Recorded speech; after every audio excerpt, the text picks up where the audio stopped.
Hello, everyone. Welcome back to Bedtime Creepy. In this haunted house edition, residents recount doors that open by themselves, whispering in empty rooms, and objects that move without touch. I'll narrate witness statements and the subtle signs that something refused to leave. This account follows events documented during a property survey in 2019, reportedly based on archived evidence and witness statements. The tale focuses on one house, one inspector, and the records that changed a small-town conversation. Marlo Henley was 38 years old and worked as a preservation consultant for older houses in rural New England. He arrived on a late autumn morning to document a property that had been empty since 2012.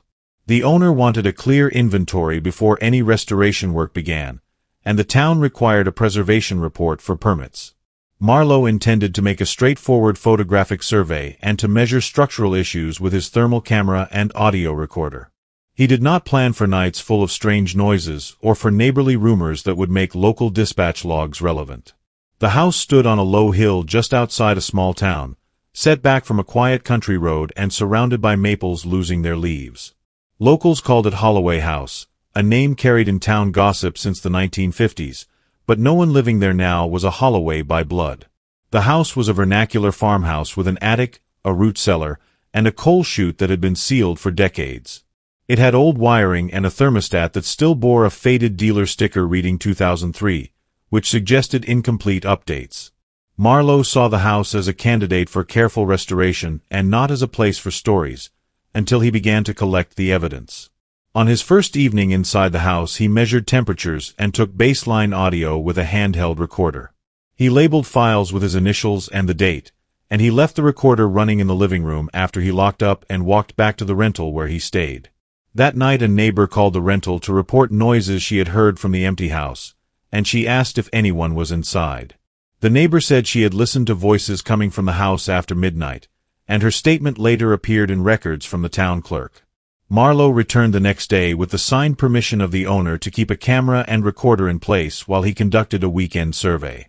Day one of the survey was routine, and he made notes in a field notebook with careful, neat entries about the foundation and the porch posts. He took high-resolution photos of the parlor and the upstairs rooms, and he flagged an attic access that was difficult to reach. On the second night, he left a cheap motion-activated light in the hallway, and he kept the recorder running in the living room set to a sensitive level. He also set a small infrared camera in the dining room, aimed at the stairwell. He wanted to capture any stray motion for insurance or archival interest, and he told the owner about the arrangement by message. Sometime after midnight on a windless night, the motion light did not trigger, but the audio recorder registered a sound that made the hair at the back of his neck stand up when he first listened to it. The file contained a human voice, clear and calm, saying, "You should go now." The voice did not match any of the neighbors, and it had a frequency profile that suggested it came from inside the house. Marlo could not find a battery-powered speaker or a jumped power supply inside the living room, and the infrared camera offered no clear silhouette of a person on the stairwell. He felt the ordinary chill of an empty house, but the recording raised questions better suited to a methodical investigation than to rumor. He brought the audio file to an audio technician at a small university lab in a neighboring county, and she agreed to examine the waveform with basic tools on the afternoon he arrived. The technician flagged a repeated low-frequency carrier under the voice, and she suggested the recording had captured a transmission that had modulated an old speaker system. She used neutral phrases when she spoke, she did not speculate, and she recommended checking any embedded speakers and old wiring in the attic. Marlo returned to Holloway House with a flashlight and a ladder, and he climbed into an attic that smelled of old insulation and dried wood. He checked each speaker connection he could find, and he pulled back old acoustic tiles until he found a small speaker that had been installed decades earlier and forgotten. The installed speaker was connected to a junction box that contained frayed cloth-covered wires, and very old wiring created a path between the attic speaker and a panel that no longer had labeling. The panel had been tucked behind a stack of old newspapers bound in twine, and the top paper was dated 1987. The discovery offered a plausible mechanism for sound traveling within the house, but it did not explain a voice so distinctive as to be interpreted by a neighbor as an urgent instruction. Marlo made careful notes, he photographed connections, and he shipped a copy of the audio to a retired electrical contractor who lived 2 towns over. The contractor, a woman named Liza Quillen who was 61 years old and who had worked on old radios and house wiring in the region for many years, looked through the photos and then visited Holloway House in daylight. She inspected the junction box and the old speaker assembly, and she explained how oddball wiring and shared ground loops could pick up stray radio transmissions when weather and electrical loads behaved in particular ways. She said it was not unheard of for long-abandoned audio equipment to act like a receiver in the presence of certain frequencies. She spoke in slow, precise sentences, and she suggested testing the speaker with a frequency generator and seeing whether it would play back an outside broadcast when the furnace kicked on. Marlowe agreed to the test, and he left the microphone inside the living room while Liza worked on a separate bench. They timed a series of tests to coincide with the house furnace cycling, and on the second night of tests they heard weak fragments of speech on the living room speaker when the furnace blower ramped up. The fragments were poorly formed and did not resemble the full phrase captured on his first night, but they suggested a mechanism for outside transmissions to become audible inside the house via old speakers attached to stray wiring. The tests did not yet explain the clarity of the phrase, "You should go now," and they did not explain why the neighbor had heard a voice clearly enough to document it in a statement to the clerk. During the investigation, a neighbor offered a piece of local lore, and they recorded her statement for the file. She said that in the late 1970s there had been a small community radio station that operated within a regular schedule, and that the station had sometimes been picked up in odd places. She also said that a family owned a portable transmitter for a ham radio in the next valley, and that the ham had a habit of speaking to his wife in an open channel late at night. These pieces of recollection were not proof, and Marlowe treated them as hearsay, but they added context to the physical evidence. He made a plan to contact the archives of the Regional Historical Society and to search for call logs related to nearby amateur radio activity. The Historical Society had a set of digitized field day logs and scanned newsletters that stretched back decades, and an archivist helped Marlowe look for names and call signs that matched what the neighbors had described. They found a mention of an amateur operator who had lived in the valley and who had registered a call sign in 2004, but the logs from the 1970s and 80s were fragmentary. The archivist also found an older photograph of Holloway House in a folder labeled Community Events 1979, with a caption noting the presence of a ham radio demonstration at a town fair. Marlowe copied the photograph and kept a note that the house had been culturally associated with radio events, a small detail that became relevant later when they examined signal paths. Marlowe also requested copies of dispatched calls to Holloway House from the late 2010s, and the town clerk produced a record of a few calls about trespassing and suspicious noises. One dispatch log from 2016 contained a handwritten note from an officer who had checked the yard and seen footprints near the cellar hatch, and the notation included a time and a weather description. That log also recorded a neighbor who had called because she heard someone talking inside the house late at night. The officer had found no one, and he had left a door tag indicating the house was secure. These official notes helped form a timeline, and they suggested that the phenomena had been noticed by people beyond Marlowe himself. A darker detail reached Marlowe through an anonymous letter left under his door at the rental, and he kept the letter filed with the rest of the evidence rather than use it to steer him. The letter reportedly came from someone who claimed to have been inside the Holloway house in the 1990s. The writer described a sound that seemed like a recorded voice coming from a speaker hidden behind a wall, and the writer said the sound had begun shortly after the owner's spouse installed a set of old wired speakers to pipe music from a basement stereo. The letter used a careful tone and avoided names, and it ended with a suggestion that the installer had lived nearby in a house with a tall metal mast and a cluster of old radio gear. Marlowe could not verify the letter's provenance, but it matched other fragments of the puzzle. The investigation then took an archival turn, with Marlowe and Liza pursuing a property ownership map at the county office, and then a building permit file that dated back to 1965. The permit for electrical work in the house had a penciled note referencing a whole house sound system, installed by a contractor who no longer lived in the county. The contractor's company had folded in 2001, and the company file included photos of custom speakers built into attic panels. The existence of those panels meant that someone had intentionally installed wiring and speakers throughout the house, and it provided an explanation for how a transmission in one place could become audible elsewhere in the structure. They began to test the hypothesis that the house wiring could act as an unintentional receiver for outside transmissions, and they enlisted a radio amateur who owned a workshop at the edge of town. The amateur, a methodical man named Cyrus Varela, who was 53 years old and who ran a catalog of vintage receivers, wired an oscilloscope to the speaker in Holloway House and then performed a sweep of possible frequencies while the furnace cycled. His tests showed spikes at frequencies commonly used by local public safety communications, and he recorded a faint modulation that matched a fragment of voice on Marlowe's original file. Cyrus explained how certain long runs of old unshielded cable could act as antennas when they were coupled to metal structures and when grounding conditions were unusual. It was plausible and it was technical, and it explained how radio fragments could ripple through a house. Despite the technical explanation, an inexplicable part of the evidence remained. The original recording captured a voice with clear enunciation and a rhythm that suggested a live human speaker standing nearby, not the fragmented audio typical of cross-modulation. The voice's cadence matched that of a neighbor who gave a witness statement, and the neighbor later denied having been at the house that night. The contradiction required a closer look at the audio itself, and Marlowe asked the university technician to attempt a spectral analysis to identify any background noise or HVAC frequency that might differentiate a live voice from a transmitted one. The technician returned results that revealed a faint low-frequency hum beneath the voice, which he said was consistent with a blower motor frequency.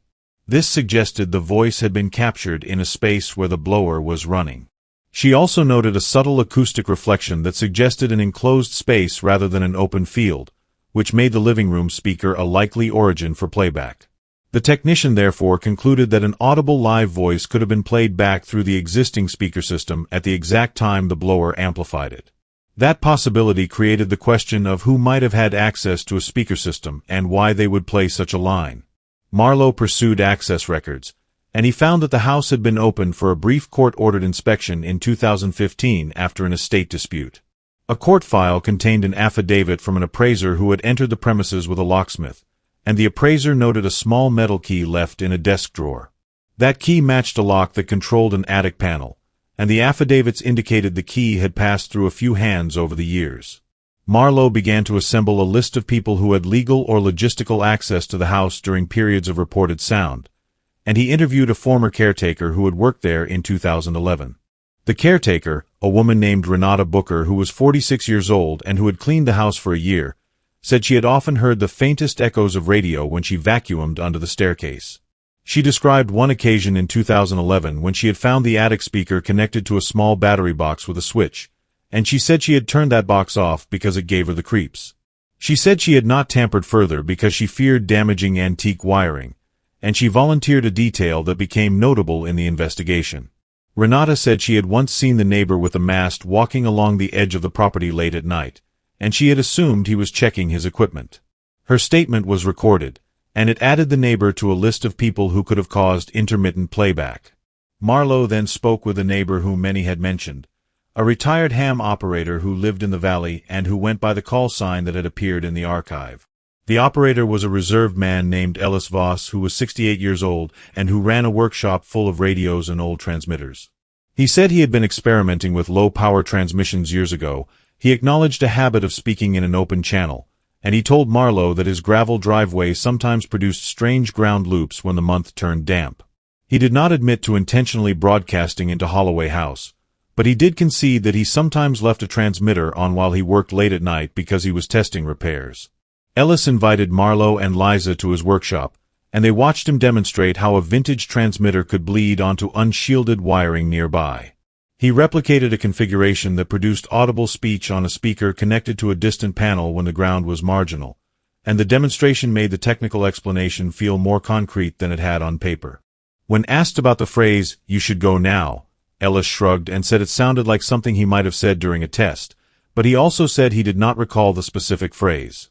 The lack of a confession did not close the case, but it placed the phenomenon inside a plausible range of human error, and it suggested that what people heard could have been repeated phrases from unrelated local transmissions. Yet curiosity pushed Marlowe to look deeper into the human element, and he focused on the possibility that someone had staged playback deliberately as a prank or to influence the owners during a probate dispute. He studied the timeline of estate actions, and he noted that 2012 had been the year when the property sat empty during legal proceedings.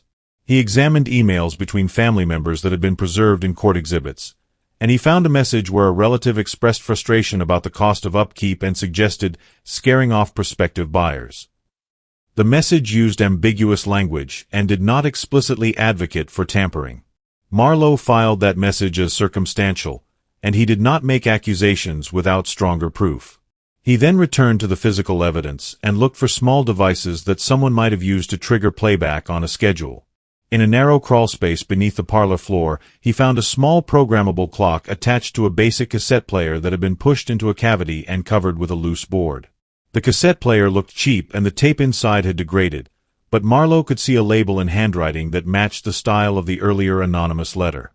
He documented the device and sent it for forensic examination at the university lab. The forensic examiner reported that the cassette tape contained roughly 20 minutes of recorded audio, with a sequence of phrases and ambient sounds.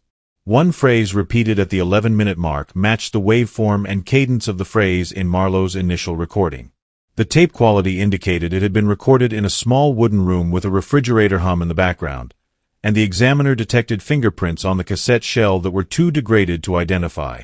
The discovery of a time device explained how the voice could play in the house at odd hours without a person being present, and it tied several witness statements together in a tight narrative. Marlowe then matched handwriting from the cassette label to other notes in the estate file, and he found a grocery list with the same looping date numerals as the cassette label. The grocery list was in the handwriting of a distant relative who had a known history of petty interventions in family property matters. That relative lived alone in a small apartment and had once worked in theater and sound design, which explained a familiarity with speakers and playback devices. Marlowe did not want to accuse anyone without a formal chain of custody, but he did arrange a second interview with the relative under polite terms. The relative denied purposeful sabotage, and she said she had visited the Holloway house only briefly to retrieve photographs while the estate sorted paperwork. She admitted to borrowing a friend's old tape recorder at one point when she was helping stage a community theater production in 2011. She said she had published no public statements about Holloway House, and she said she had not left any devices concealed in the house. Her alibi contained gaps because her visits were semi-informal and some dates were fuzzy, which is common in family disputes. Marlowe recorded the interview and filed it, aware that proving intent would require more than handwriting and circumstantial links. Another line of inquiry then produced an unexpected piece of data, a set of surveillance stills from a convenience store security camera that had captured a person carrying a small box in the early morning of a day when a neighbor reported hearing a voice. The quality of the images was grainy, and the person wore a hood that obscured their face. The footage showed the individual walking past the Holloway property, pausing at the gate, and continuing along the road. The timestamp matched an entry in the neighbor's call log, and the stills were useful evidence that someone had been near the house at the relevant hour. The person could not be identified, but their existence suggested human intervention at least once. Marlowe considered motive, means, and opportunity, and he weighed the idea that a disgruntled relative had placed the cassette and the cheap clock to trigger odd noises during certain nights. The forensic pattern and the evidence of access made this plausible, and it explained the clarity of the voice in the initial recording. The tape had been recorded in a room with a refrigerator hum, which matched the description of a basement in an apartment owned by the relative who had worked in theater. That link remained circumstantial, but it was stronger than any technical explanation alone. At the same time, the technical phenomenon of stray radio frequencies on old wiring remained valid, and it explained how certain phrases could sound more vivid when the furnace blower amplified their carrier frequency. The investigation therefore settled on a hybrid explanation that accounted for both human action and environmental amplification. Marlowe wrote in his field report that the likely scenario involved a deliberately placed playback device that broadcast phrases through forgotten speakers. The report noted that the speakers could act as unintended receivers under specific conditions, which allowed the voice to be amplified and heard by neighbors. The conclusion did not reduce the experience of fear for people who lived there, and Marlowe took care to write the report in neutral, factual language that avoided blame. He included photos, audio waveforms, interview excerpts, and copies of dispatch logs in an appendix, and he summarized the findings with plain statements about evidence and plausible mechanisms. The report used words like reportedly and likely, and it refrained from firm assertions beyond what the evidence supported. The owner read the report, and she expressed relief that a technical and human explanation was more probable than something supernatural. Yet the story did not end with dry technical language, because the town kept talking and because the house kept making noise until restoration work removed the old speakers. During the first week of renovation, a contractor found a sealed cavity behind the dining room speaker where someone had tucked a small handwritten note. The note read, "Keep them away," written in a shaky hand that matched the same looping numerals on the cassette label. The note added an emotional layer that family emails had hinted at, a sense that someone hoped to preserve the house by frightening others into leaving it alone. Whoever wrote the note assumed fear would help protect the property from developers.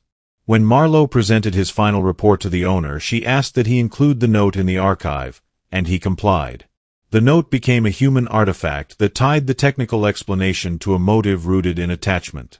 It did not prove who had placed the cassette or the clock, but it suggested a person who understood how sound could travel in old houses, and it suggested a desire to influence behavior through fear. In the months that followed, the house was sold to a couple who planned careful restoration, and the contractor removed the speakers and rewired the house to modern standards. The neighbors noticed a change, and the reports of voices faded in frequency and intensity. Marlowe continued to consult on other properties, and he kept an audio copy of the original file in his archive for teaching purposes. He used the case as an example of how old houses carry both mechanical secrets and social histories, and how fear often arises from overlapping technical and human causes. When asked years later why the voice had sounded so urgent and so real, Marlowe would point to a convergence of things. He would say that a human placed a recording with an intention that matched notes and emails, that forgotten speakers and old wiring acted as conduits, and that a furnace blower amplified a carrier frequency at the exact moment the tape played. He would also say that small towns collect stories and then feed them back into the narrative of a place, making each weird event larger than its parts. His account remained careful about the limits of proof, and he emphasized the word reportedly when he relayed neighbor recollections. The Holloway House case ended with a reasonable explanation and with a human artifact that suggested motive. It also left room for unease, because the idea of someone deliberately playing on community fear felt old and intimate at once. Marlowe left the house with photographs, tapes, and a report, and he felt that the job had taught him about the ways memory and technology intersect in old buildings. He kept a copy of the cassette, and he listened to it once more before filing it away. The tape contained the phrase, spoken in a calm voice, and it still made his skin tighten when he played it in a quiet room. At the end of the process, he wrote a short reflection in his field notebook, not as a legal statement but as a personal note about what he had learned.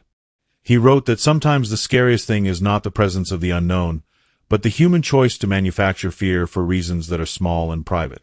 He recorded that people respond to perceived danger in predictable ways, and he observed that archives and evidence can help untangle those responses, even when they start with a voice in an empty house. The reflection was calm and pragmatic, and it echoed the tone of the report that he had filed. The house no longer belonged to the town folklore in quite the same way, and the new owners kept the note in a display case as a curiosity rather than a relic. They renovated carefully, and they installed modern wiring and a properly grounded audio system for ambient music.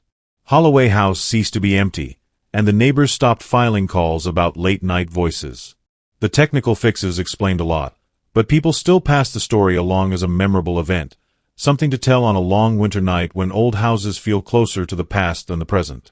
Marlowe sometimes thought about why the cassette had been recorded with that particular phrase, and he imagined an older person wanting to protect a place by any means. The image was plausible because preservation work often revealed complicated emotions tied to property. The case remained a reminder that houses hold memories, and that those memories can be activated in ways that are not purely supernatural. He kept his report for the Historical Society, and he gave a copy to the owner, and he left his final note saying that evidence had pointed to human motives amplified by mechanical quirks. That conclusion sits with the town as a tidy story, reported with a cautious voice and with plenty of recorded files to examine. People still tell the tale, and some keep the shiver that came with hearing a voice in the night. The investigative files remain available to researchers who request them, and the archived audio serves as a lesson in how the ordinary and the intentionally strange can combine to make something that seems frightening at first.